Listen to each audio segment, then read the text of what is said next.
right? Blockchain as a concept is not actually a new thing, right? Computationally, it is using a computer for these digital ledgers or for a ledger in general is. But blockchain is not really new. If you actually look back at the title and deed registration, right? That's been over thousands of years. It's a publicly available, auditable, immutable, uh, consensus-driven ledger for trying to track exactly the ownership rights, who's had what, and so on and so forth, right? And it's consensus-driven because if you think about it, title and deed registration actually confirms the ownership of the neighbors in order to confirm that your property and the stakes of it exist. So I'm quite familiar with title deed. Is that which title country? and deed, it's the ownership of land. Right. Any, Which country? every deeds, country. deeds. Oh, title Yeah. deeds, right? Every But country.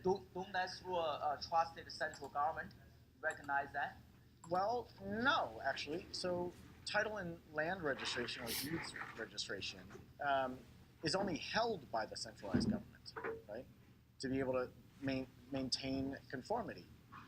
It's actually the consensus of the neighbors of the neighborhood that confirms it, right?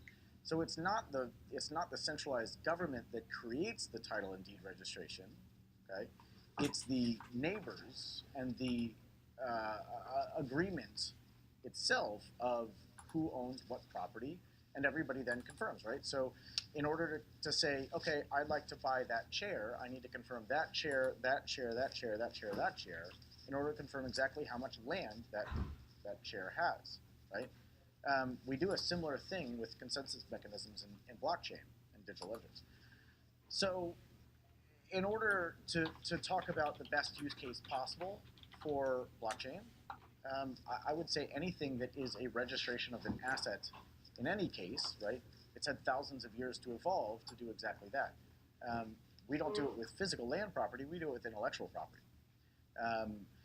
Now, why this didn't really exist before and why it's the perfect use case now is that intellectual property, one, needs to be subjectively determined. Now we could do it objectively, right? Two, it needs to be immutable. You need to be able to have citations. You need to have consensus. You need to have recognition of novelty.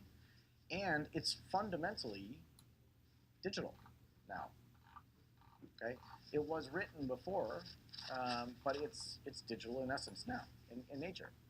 So to be able to do this through a blockchain, you can post any invention, any stake, or any recognition of novelty directly to a blockchain and have the exact same immutability, auditability, transparency, anonymity, and recognition of value. Except what a blockchain does, aside from a centralized government, which is what the Patent Office does now, is that a blockchain allows us to do that globally and have the same recognition of value, the same uniform